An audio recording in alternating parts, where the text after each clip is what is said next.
Well, hello again. Brandon here, coming to you again at the studio and the gallery here. And so another small canvas painting. This time we're going to have a look at October in Jones Gap on a 6x9 small canvas here. So if you want to paint along with this one, let's get to it.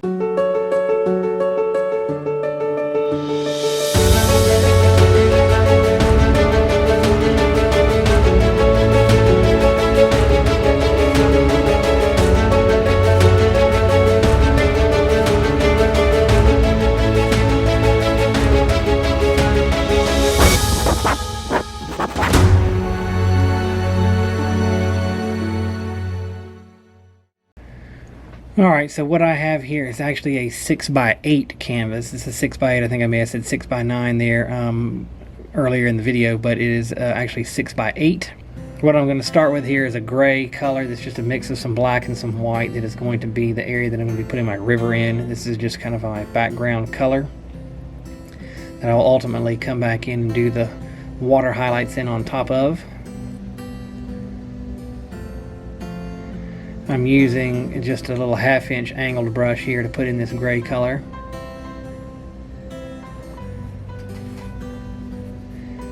And this is essentially just a blocking in layer at this point, so you don't have to worry about getting anything really neat and specific. This is just getting some color down here. I want to get fairly uniform coverage with this color here that's going to be the river.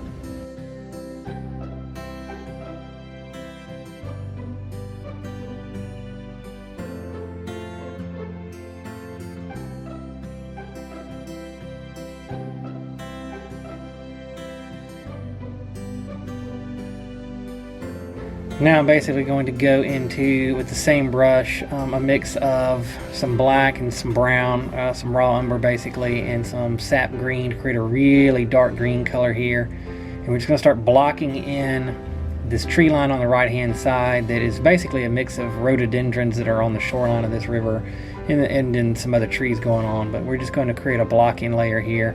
I'm going to take this 1/2 inch brush and I'm just going to continue to rotate it and turn it as I'm just dabbing and blocking this color in.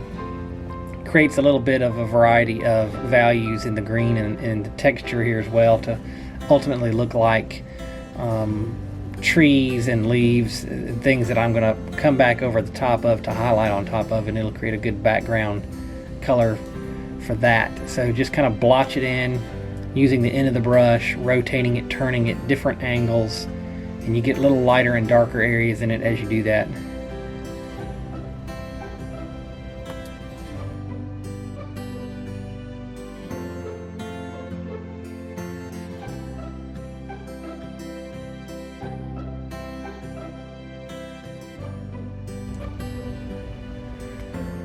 I'm going to use that same color mix here to start on the left hand side.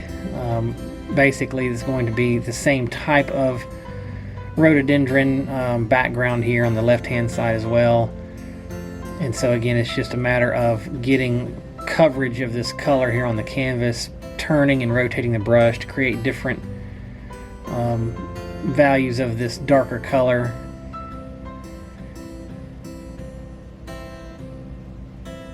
And I'm just going to blotch this color in all the way through to the back corner. Now all the way in the distance there, the furthest point away that we can see, I'm going to lighten it up with a little bit. I'm going to add a touch of titanium white to the mix to lighten up that furthest point at the end of the river there at the farthest distance. I'm going to move back into the darker color now here, and again, just you'll notice me turning, rotating the brush, putting in these colors, just dabbing it in with the end of the brush at different angles. After finishing blocking in the lower level, I guess you could say, of this tree line here, we're going to start working at the distant tree line here at the top of the canvas that is going to be basically way off in the hillside. And this is going to be an autumn fall kind of scene with different fall foliage colors here. So we're going to be bringing in some reds and oranges and yellows here to do this. So it's going to be mixtures of yellow ochre, medium red, medium yellow, some titanium white in some areas to make it a little less saturated to thin it down to make it look further away in the distance. So I'm going to basically use the same brush that I've been dealing with here and come in with a little yellow ochre mix, a little bit of red on it, and I haven't mixed it entirely on the palette here, so I'm getting different values of it here as I'm putting it on the canvas.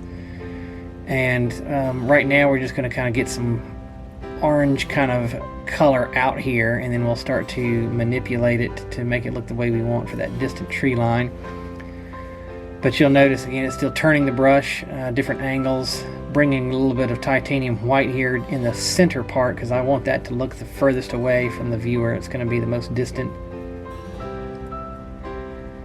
As we get along these edges here, the color can be more saturated because these trees will be closer to the viewer. So this is just still mostly yellow ochre, a little bit of red in here and there, rotating the brush just like we did before on the darker stuff below, creating what's going to be some different leaf texture in the distance.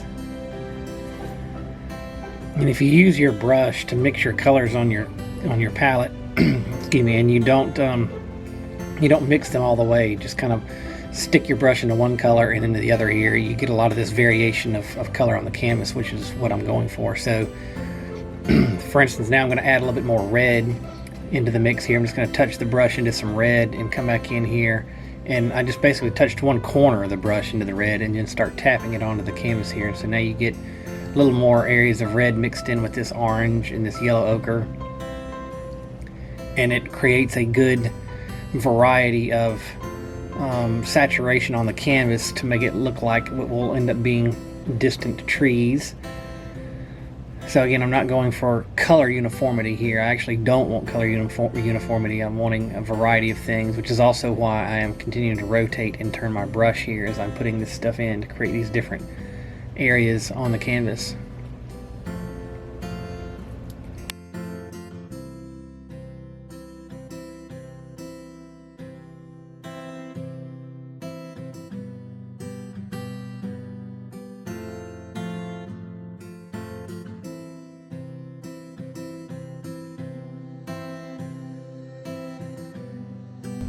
Now I'm going to take some green here and tone it down a little bit with some titanium white, maybe even a touch of black, to put in a little bit of some distant green trees here at the far end of where we can see up this river.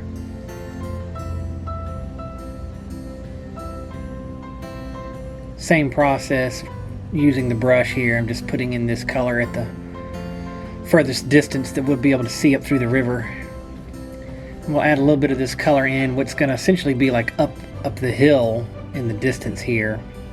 And this is just giving the impression that there are trees mixed in with all this that are green, but we want it to be a real, like I said, a non-saturated green. So you need to tone it down, add some gray to it, some black, some white, whatever you need to do to knock that color down. That distance there will look more like the atmosphere, so you're not going to see this vibrant color coming in.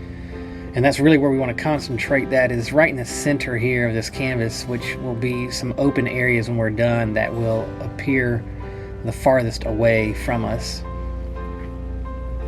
As we work towards the viewer here, which will essentially be to the right and left sides of this canvas, we'll bring our color saturations back up, and then they'll make that stuff up here closer.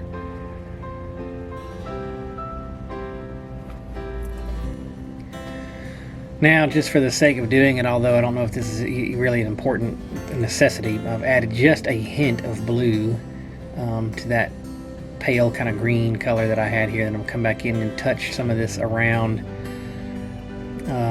Sometimes, you know, when the further things away are in the distance, the more they kind of look like the color of the atmosphere itself. So the atmospheric color on a sunny day would be more of that blue color. So I just added just a hint of it to bring in here along this distant tree line that's going to be way off from the viewer here.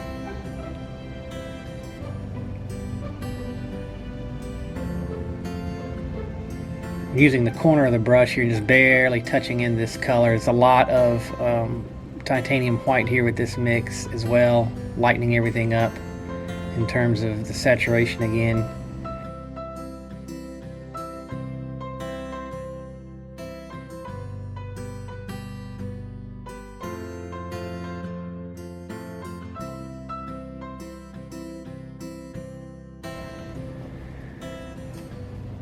And I'll use my finger here to just kind of smear and smudge that color in while it's still wet, just to kind of get a little bit of a uniformity across there, a little bit of a fade. Now we'll start moving into the trees that will be moving closer to us, so I'm going to leave the colors more saturated now, still using the corner of the brush here, and this is just going to be a variety of reds and oranges with the yellow ochre mixed into the bit. So just touching in leaf texture here with the corner of this brush. The further away that you want something to appear, you need to just cut the value of the saturation down, so just add some gray to it if you're working here in the middle, and that's going to be a little further away. And then as you move to the sides, to the right and the left, you can bring that saturation back up. Don't gray it out as much. And there's just no real specific pattern I'm going with here. This is just touching in yellows and oranges and reds wherever, because this is going to be a whole bunch of fall foliage in the distance, and who knows what's out there. So just touch some color in until you're content and happy with it, and at some point you have to say, all right, that's all I'm going to do.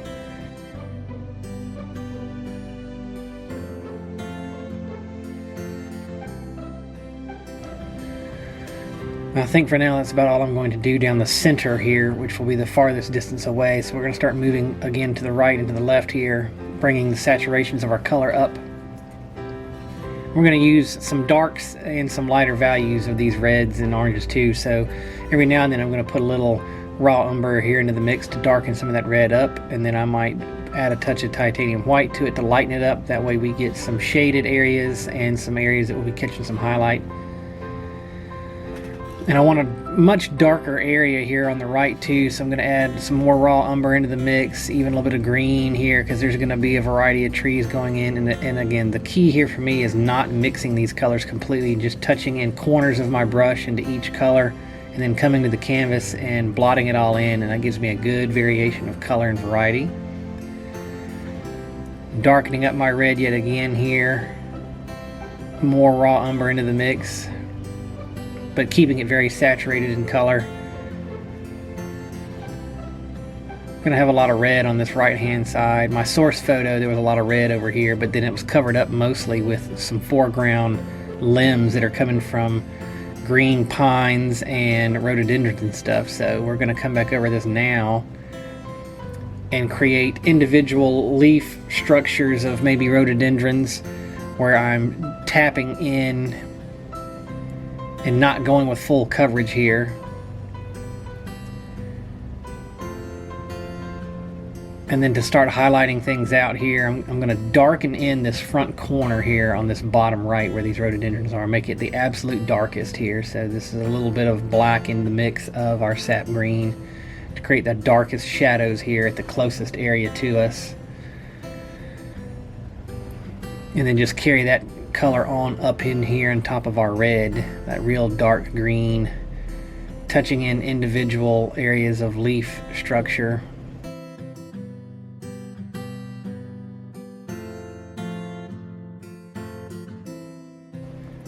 I'm going to bring some of this darker color over here to the left hand side now. And again, now I'm not looking for full coverage again. I want to leave some gaps in this where you can still see that lighter color behind it coming through, but we want to move in some darker tones now, more saturation of color on top of it to create that leaf texture. It's going to be layers and layers of trees going on here behind all this. And you can use whatever mixes of reds and oranges and yellows you want, fall foliage if that's what you're going for. That's what I'm going for, so I'm just kind of making a variety of things going on here. Again, my source photo, there was a wide variety of these colors in the picture that was taken, that my wife took. So you can stick to it as close as you want, or just again use it as an inspiration deal and go from there. Now I'm going to start to carry some of this green color up into this, some green stuff that's going to be covering up some of this area in the back. There's a lot of green going on in here. There's green leaves and there's green pines and stuff that's all in front of this, on top of it. So I'm going to start bringing in that green color now. And we're leaving that area down the center of the canvas back there open because that, again, is going to be the furthest distance away from us.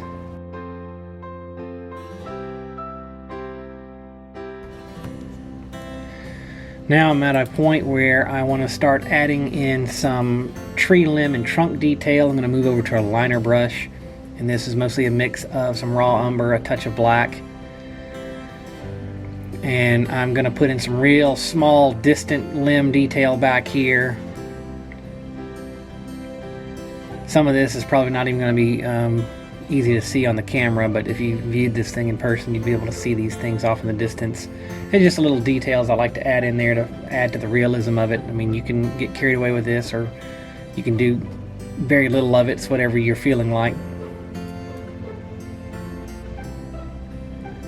I'm just going to continue to keep dropping in little trunk and limb detail here until I get a pretty good full array of it, because we are talking about a picture that is in a state park here. It's in a forest area, so there's obviously a lot of trees. So for me, I like to add a lot of this. And in the background here, you know, the distance, I'm keeping them real thin marks, real small, because obviously those trees are a long way away. So I move up here closer, I will make a little thicker strokes with this color to make a bigger tree trunk or limb. And then ultimately we'll switch to an even bigger brush to make our foreground tree trunks and limbs the largest. But it's a pretty full deal here. There's not a lot of empty space. So it's nothing but trees basically covering this entire landscape. And I just like to add as much of this in as I can, just to add to the realism of it. And these are just random marks. I mean, who knows where these different limbs are going to be coming through and showing. You just kind of keep dropping them in, put them in slightly different directions. Most of it's going to be tree trunks are going to be straight up and with a little bit of a lean towards the center from each side. Some of these trees are leaning quite heavily, others are fairly straight up. But it's kind of a gorge here that this river is running through the middle of.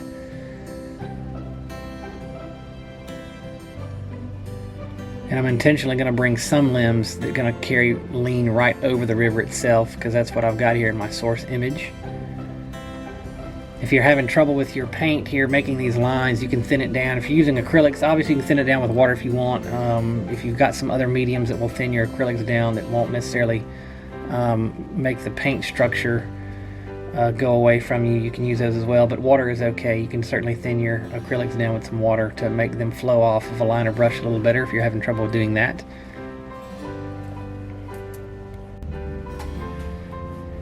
And I'm just loading the brush with a little more paint and getting a little more heavy-handed with it, so to speak, to create these slightly larger tree trunks and limbs that are going to be a little closer to the foreground here.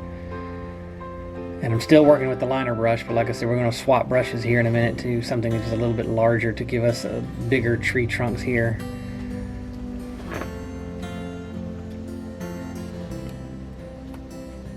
And if you don't want to go crazy like me with all these little tiny limbs that I've got going on everywhere, you don't have to. It's certainly not a necessity. But if you really stare at like the source photo of this, you'll definitely see there's limbs all over the place. So me trying to add to the realism, I'm just going to stick a lot of it in here. And now I am going to move to that larger brush, and it can realistically be anything that you've got that's a little bigger than that liner brush. I mean, it can be a round brush, a flat brush, angle brush, anything that you've got that's maybe an 1/8 of an inch, 1/4 of an inch, something like that, to create these tree trunks here. And I'm just basically going into raw umber with a little hint of black in there, keeping the color saturated, and starting these tree trunks where they're down, coming out of these rhododendrons, and just carrying them straight off the canvas, because obviously these trees that are close to us like this are going to extend off the panel. And looking at my reference photo that I've got for this, there are certainly a handful of these. There's not tons of them that are this close, but I'm going to drop in a handful on either side, more on the left here than on the right. And then there's one or two that kind of lean pretty heavily and extend over the river that I'm going to drop in here as well.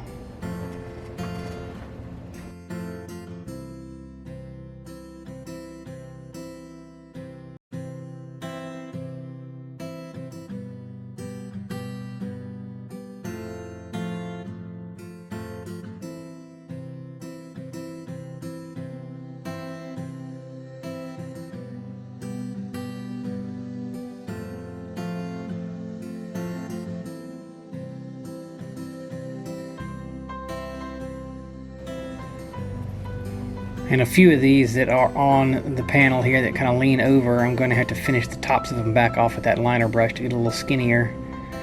I won't be able to do the whole tree with this slightly larger brush.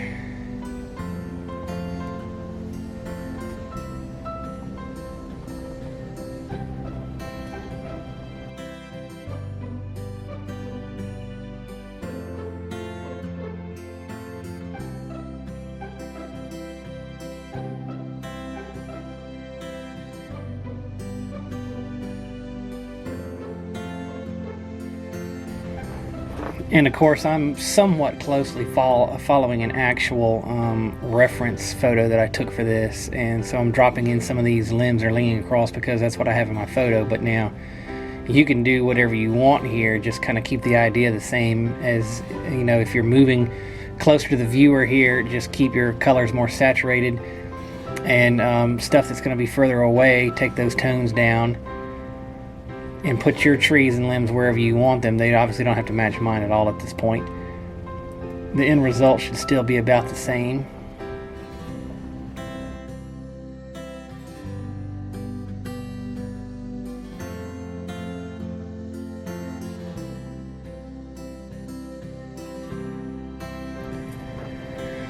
Now that I feel pretty good about the amount of tree trunks and limbs I've got in there, it's time to move back to doing the leaf textures and putting stuff really close here in the foreground that's kind of be overlapping on top of this. And I've got a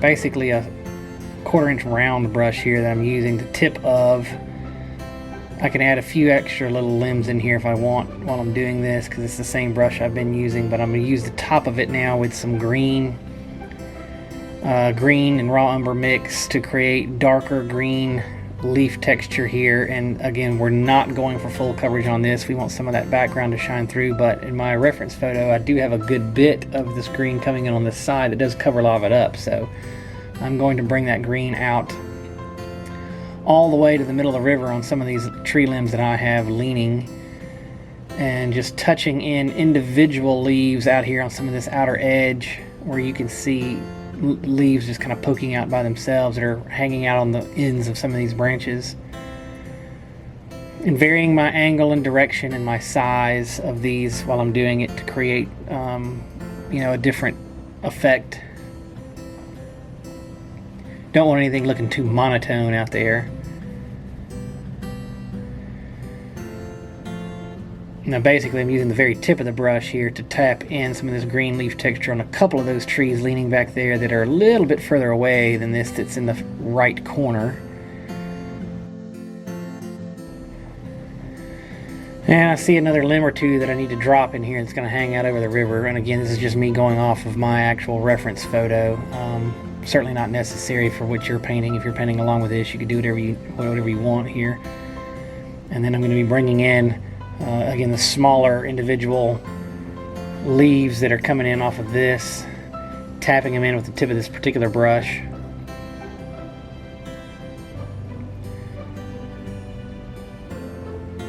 And just keeping it small on these leaves that are a little bit further away.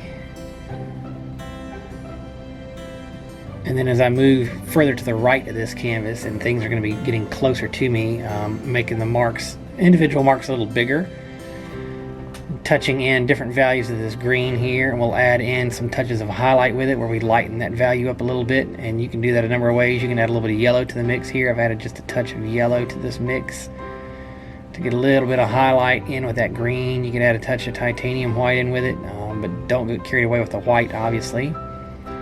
And just dotting in some individual leaves that are coming in that are visible here off the right side. As the brush starts to lose some of that paint, I can work it a little further away from me and not worry about ruining my perspective as that paint starts to come off the brush. And then refresh my highlight color and move in here and touch in some individual leaves that are closer to me. Just varying the angle of your brush a little bit here as you tap these in.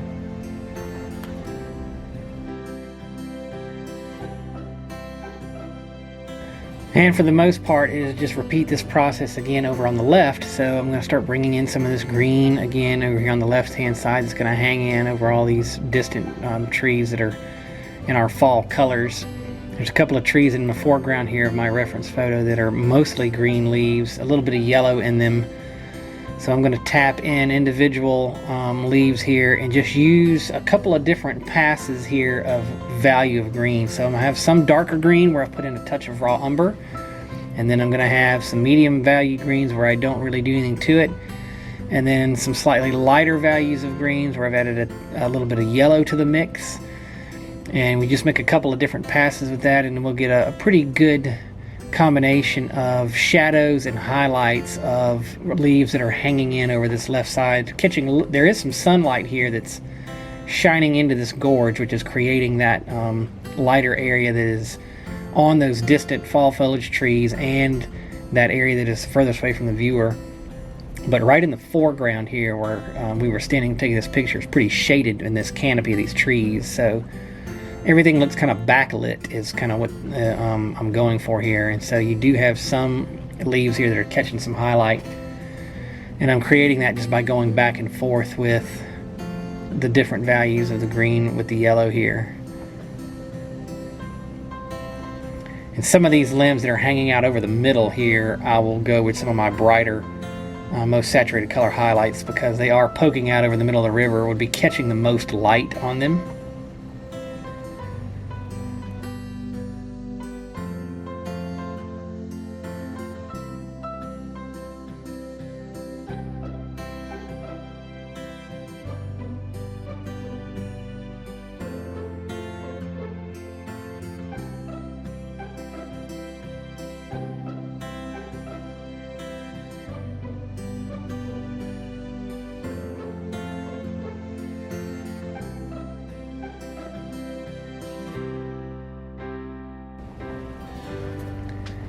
And again, some of these limbs that are a little further away, I've picked up my liner brush here again to add some of the different green and yellow highlights of some of those leaves that are a lot smaller because they're not quite as close to us.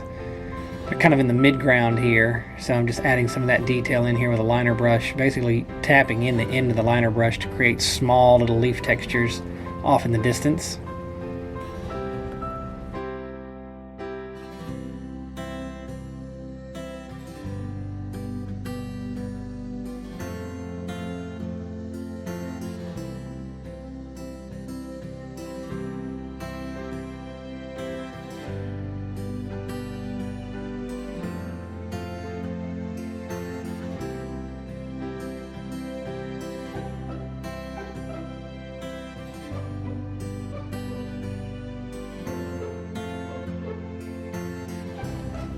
Making another pass here with my liner brush on those distant leaves with a darker shaded value of those colors, because you do have sunlight hitting that. You're going to have some darker areas out there as well, so I'm now just touching in some of the shade color.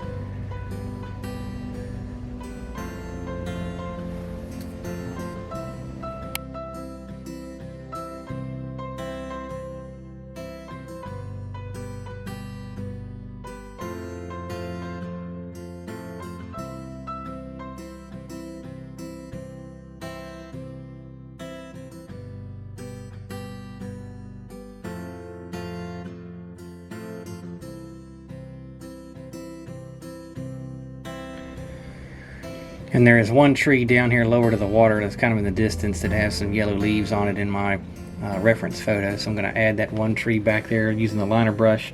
Just basically small little leaf texture with some yellow ochre back there in the distance.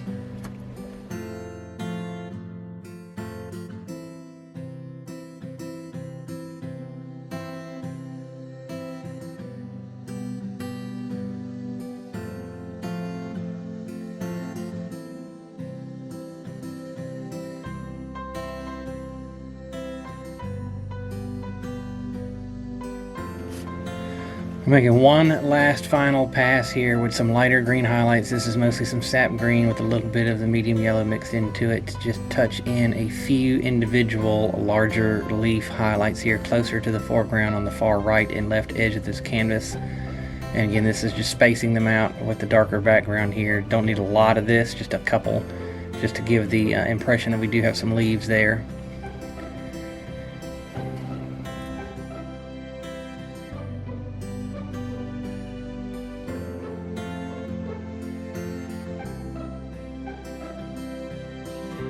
And now as I move to doing the rocks here along the river, I'm basically going to come in and put the dark shadowed value of raw umber and black mix here that will be the shape of the rock itself, and then may add a couple of lighter highlights to the tops of some of these rocks, but not all of them, because most of these are going to be kind of backlit looking because the main light source of the sun is not shining on these rocks. It's in a shaded canopied area here, so most of these will just stay dark in color.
Some of these rocks way off in the distance will be a little lighter value, a little bit of gray added to them, because you would be able to make out maybe just a little bit of highlight on those. Also, they're further away, so the color saturation wouldn't be as great anyway, so I grade them out a little bit in the distance.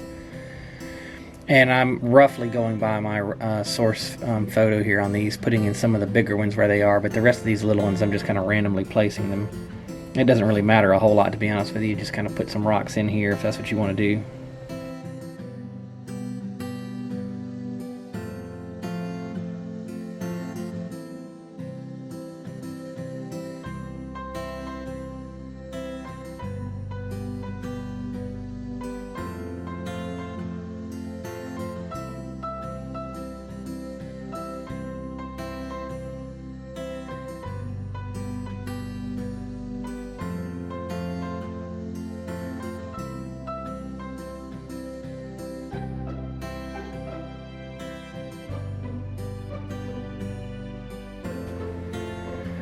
Now I'm going to switch to the liner brush here to start working on some of the ripples in the water. There's not a lot of that going on here. There's some close to the bottom edge of the canvas here in the foreground, and I'm going to use the same color I've been doing these rocks with. I'm adding just a hint of blue to that mix and just a touch of white, graying it out a little bit and drawing in some of these ripples. And it's just basically dotting it in with the end of the liner brush here, creating some little ripply looking lines where it would be reflecting some of the shadow and darker areas of these trees along the edges.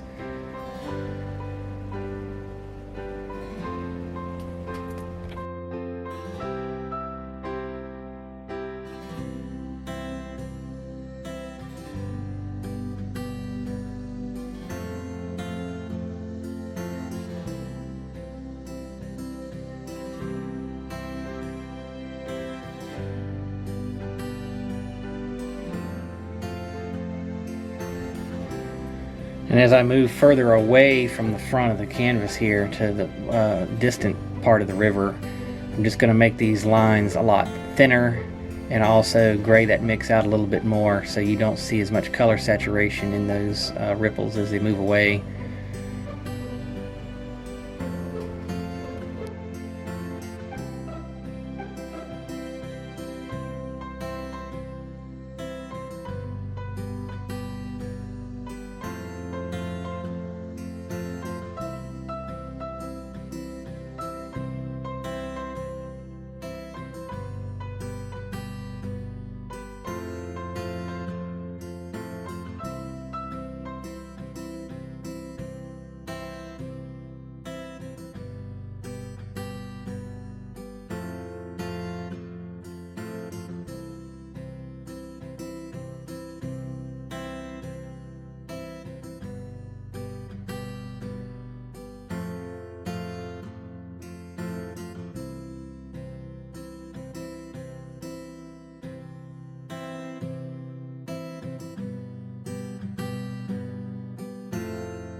And the last thing I'm going to do is add just a touch of lighter highlight of that rock colored mix with a little bit of titanium white into it to the tops of a few of these rocks.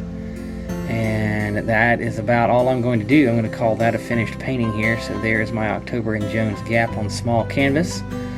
I hope you had fun painting along with this one. Until next time, happy painting, everybody.